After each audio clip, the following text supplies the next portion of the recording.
Nanumpa na si Cavite Governor John Vic Remulla bilang bagong kalihim ng Department of Interior and Local Government o DILG. Ang detalye sa report ni Kenneth Pasyente. Kenneth? Linya itinalaga na nga ni Pangulong Ferdinand R. Marcos Jr. si Cavite Governor John Vic Remulla bilang bagong kalihim ng Department of the Interior and Local Government o DILG. Bago mag-alas 10 kanina nang manumpa si Remulla sa naturang posisyon na pinangasiwaan mismo ni Pangulong Ferdinand R. Marcos Jr. Si Remulla ang hahalili kay dating DILG Secretary Benher Abalos kasunod ng pagbibitiw nito para tumakbo bilang senador sa darating na hatol ng bayan 2025.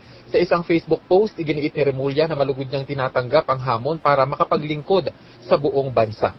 Anya, tututukan niya ang pagpapalakas pa ng mga lokal na pamahalaan, maging ang hanay ng pulisya para sa maayos na kinabukasan at pantay-pantay na karapatan.